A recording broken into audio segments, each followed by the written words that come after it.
Hey, what's up, y'all? My name is Millennial Smark, and I'm bringing you the slop, the whole slop, and nothing but the slop. Alright, link is down in the description box below. Let's get directly into today's topic. Tony Khan is confident AEW will survive WWE's counter-programming. A couple of days ago, WWE announced a weekend's worth of events for July 12th to the 13th, or through the 13th, I guess. Those include an NXT Premium Live event and Saturday night's Main Event Network TV special that could very well feature Goldberg's retirement match for Saturday that will run opposite AEW's 2025 stadium show, All in Texas. It's a deliberate move, seeing as AEW announced their show last August, and it's not a new tactic. For instance, last night, Double or Nothing, was the second time in the last 3 years NXT's Battleground PLE has competed head-to-head with AEW's Double or Nothing pay-per-view, which has been booked for the Sunday before the US's Memorial Day holiday since its inception in 2019. It's also a tactic WWE's used in the past, which AEW owner, president, and head of creative Tony Khan mentioned when asked about other companies scheduling shows against his during the post Double or Nothing media scrum early this morning, East Coast time. And I quote from Tony Khan, "It's pretty consistent. I'd say it's the most event head-to-head scheduling I've seen since Jim Crockett Promotions saw a lot of scheduling that went that way.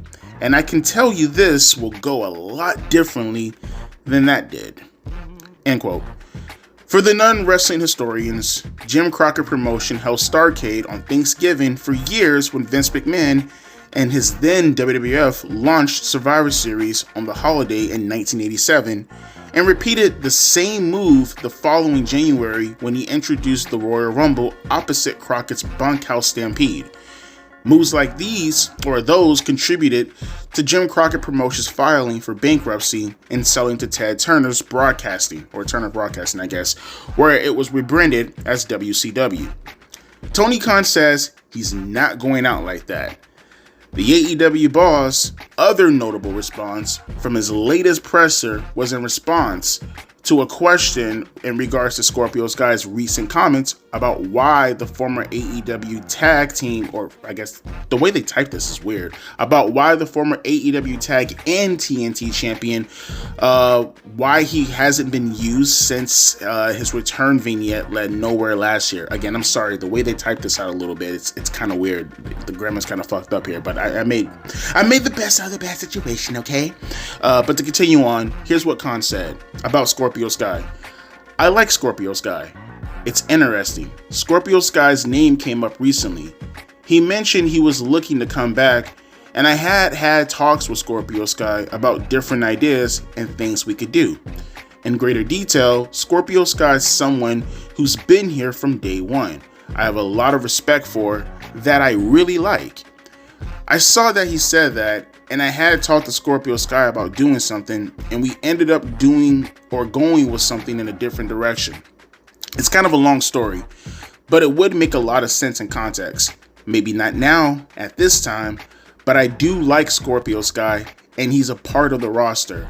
I had an idea for Scorpio Sky that I think was a good idea, and we talked about it, and it didn't work out for reasons kind of between us.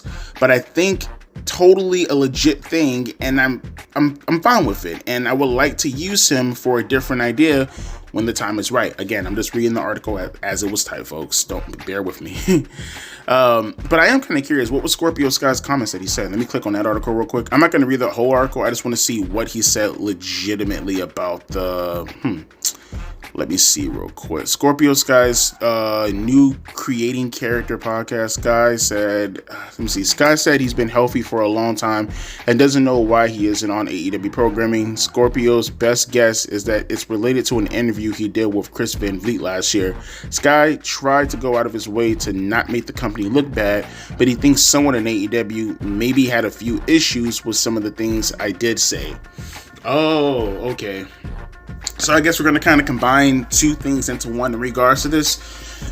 So first and foremost, as far as the whole counter programming thing goes with Jim Crockett Promotions, I don't think what Tony Khan said necessarily was a bad thing. I just think that his head is completely up his own ass, and he has his head completely in the clouds at the moment.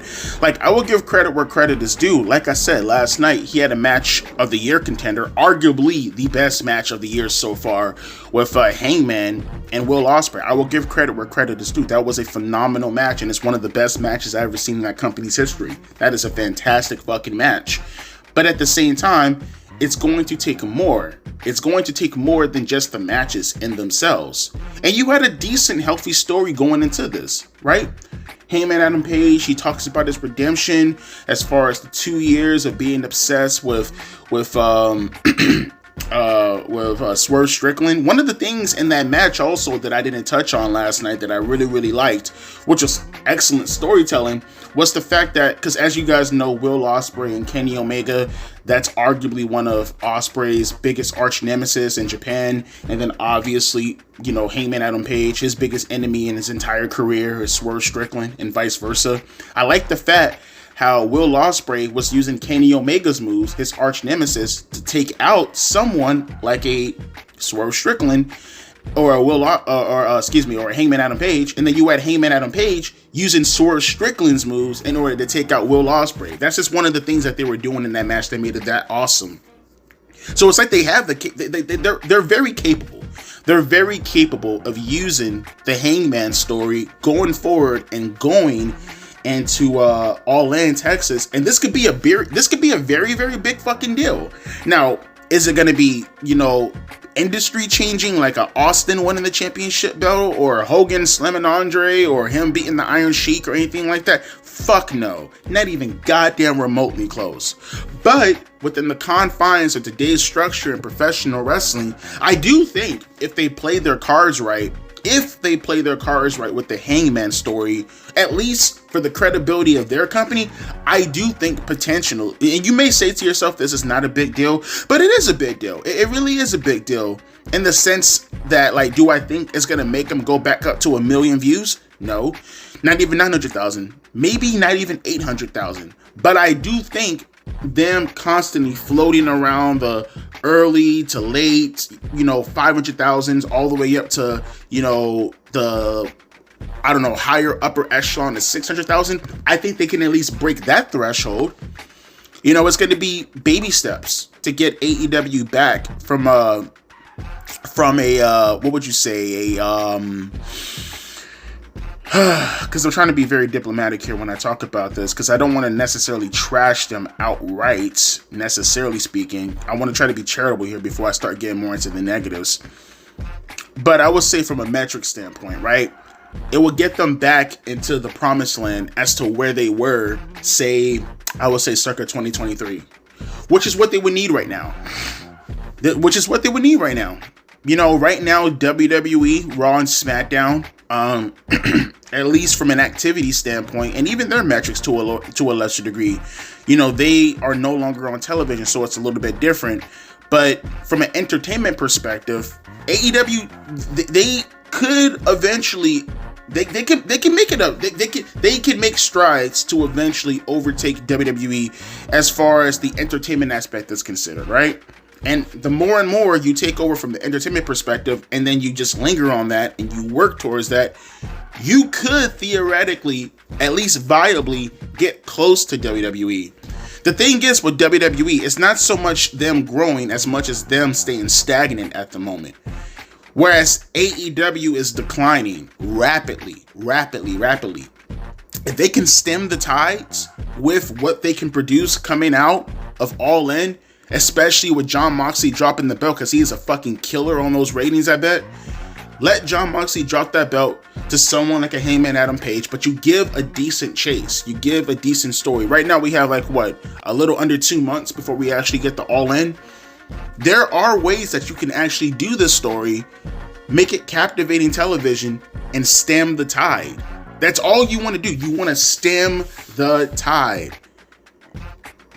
You want to make it back to that 700,000 number while WWE is not as high as they used to be. They have shrunk. But the problem is WWE shrinking is still double AEW's numbers. Now, Unfortunately, when it comes to me in AEW, and this is when we start getting to more of the negative stuff, I don't have confidence in them doing that. I don't think they can do that. They have the platform.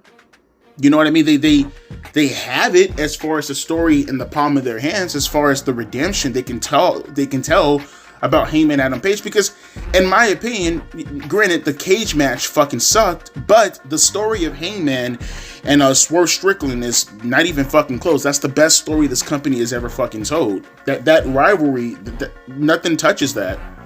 And that company, at least, obviously. So it's like, you have all the tools to use in order to put someone like a Heyman Adam Page on a pedestal. You can. And it could be reflective. It could be reflective off your company. Say what you will about Heyman Adam Page, and I'm not going to pretend I'm his, biggest fan or anything like that. I just dissed him a couple of months ago when I made a video directed at him. But at the same time, seeing what he's working with right now as we speak, as a babyface, right now, at this moment, I can't speak to the future. He has grown from when I made that video in the past. He's more dynamic as a character right now. And I do want to see where they're going to go going forward. I just don't have confidence in them actually pulling the trigger correctly. The problem with Tony, and as you can see with a Scorpio Sky currently talking at the moment and talking about this, and this is a way that you can kind of take all that and kind of smush it into one little subject, is the fact that Tony Khan, he really, really, really, really needs to get out of the Mark mindset. Now, I don't know what character he had presented for a Scorpio Sky that he felt that he could have done, or whatever the case may be. But I will be the first person to tell you right now that no one gives a fuck about Scorpio Sky. I'm sorry, no one gives a fuck about Scorpio Sky. And I'm going somewhere with this. Now, this is not me stating that you should not do anything with a Scorpio Sky. This is not me saying you should release a Scorpio Sky. It's me saying, for an example, that what is the character that you were going to present to him that Scorpio Sky said to himself that he didn't want to do?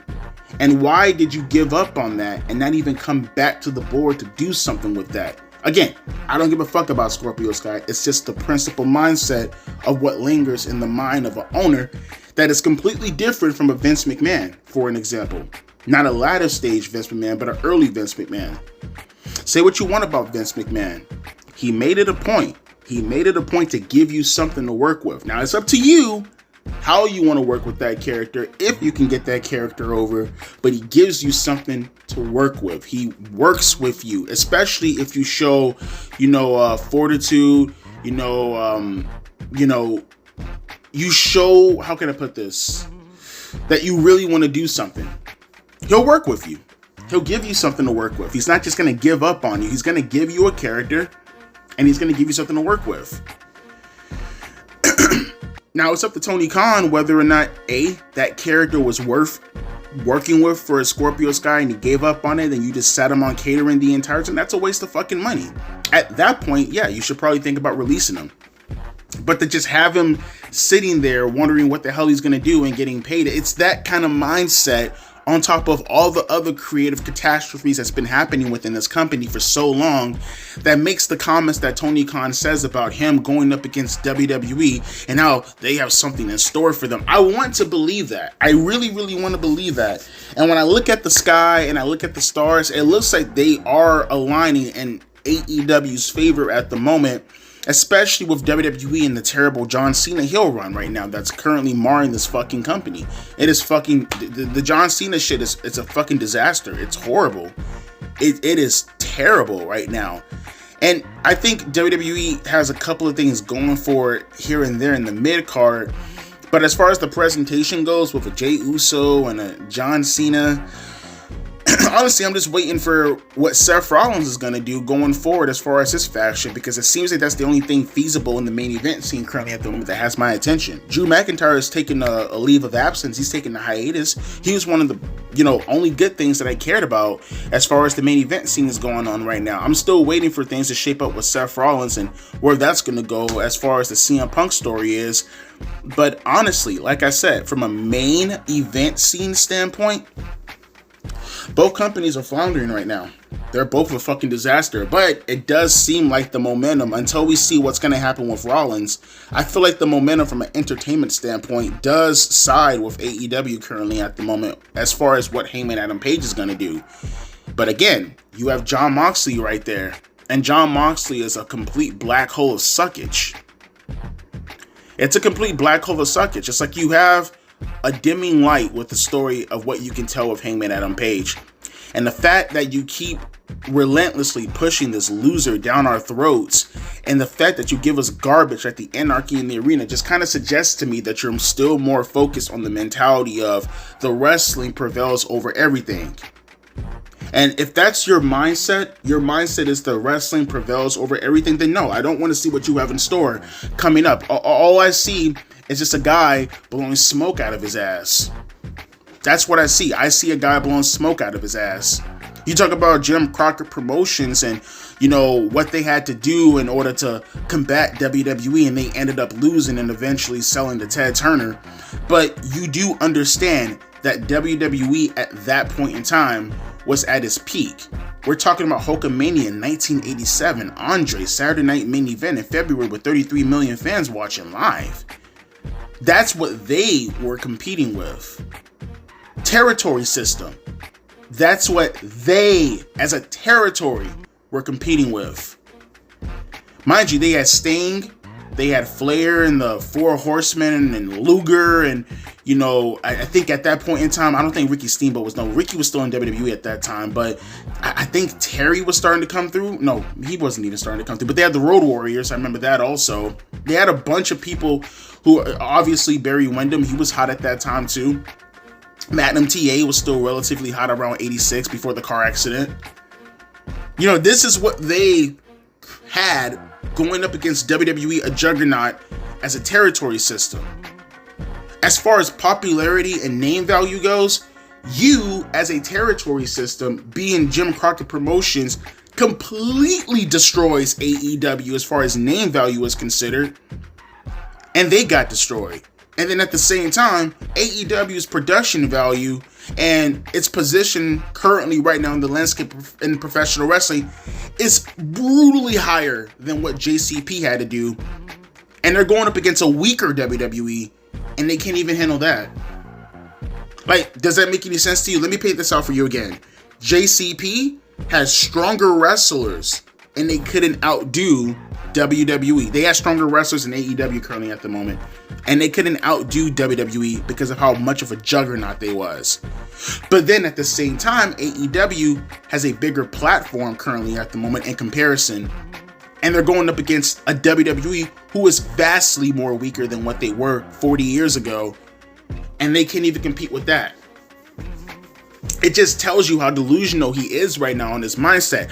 But he's only as delusional as he makes himself out to be if he continues on the path that he's going on right now.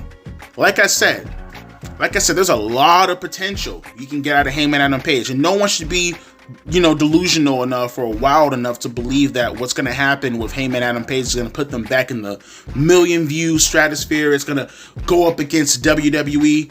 None of that shit. I would like to equate what Hangman Adam Page is currently doing right now, if they play their cards right. Not as far as the storyline, obviously, but I'm talking about at least stemming the tides. I would like to compare that to Bret and Austin. Not the match, obviously, but I mean as far as what it can do for the company, in the sense that Bret and Austin, people don't think about this, people don't talk about this. When the NWO formed, right, in July, once you get around that June period a little bit, when they were actually doing the outsider work angle, between that time period in early July, all the way up to honestly April of 97, WCW completely owned WWE, fucking destroyed them. I'm talking about gaining 4s while WWE were around lower 2s. I mean, just absolutely fucking wrecking them. Way worse than what WWE is doing right now to AEW. It's way worse. Even at their peak, WWE destroying AEW. SmackDown in 2 million views and AEW getting 800,000 views doesn't compare to what WCW was doing to WWE for that little bit of a time period.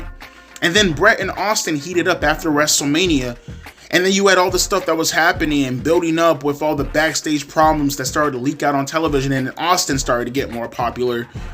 And it was that time period in April that stemmed the tide. April and May. Stemming the tide meaning they were no longer getting their asses destroyed. Now Raw is comfortably in the 3s. Now they're still losing, and they're still losing a lot, but you can at least see that, okay, we're turning off the faucet. Water is still coming out, but it's not coming out the way that it was coming out before when we had it full blown at max. And as time started to go on, just little by little, they started to turn off the faucet. And they started to turn off the faucet, and then April happened of 1998, the following year, and they were able to actually compete. That's what I compare Heyman Adam Page to. It's not going to completely, even remotely come close to WWE right now. But they can get back in the 700,000s. Maybe even the 800,000s. And you may say to yourself, that's incredibly fucking low right now. But you need to understand that WWE is not currently in the same position today as it was a year ago or even 2 years ago. So they do have potential. I just don't have it in me to believe that Tony Khan would deliver on that potential. But that's just my opinion. But let me hear your thoughts down in the comment section below. I feel like this is a very nuanced topic. I feel like we went all over the place and topsy-turvy and, you know, like, I don't know. I feel like I was very, very center with this, but being really, really realistic. But of course, the AEW fanboys aren't going to see it that way. And maybe even some WWE fanboys may take offense to the fact that I said that AEW may be close. They may try and just completely ignore everything that I said. It is what it is. You can't have a standard opinion in the IWC anymore because these people are fucking retarded. But with that being said, as always, my name is Devontae, aka Millennial Smark, and I'll be catching you fine folks later. A deuces and a pea ice.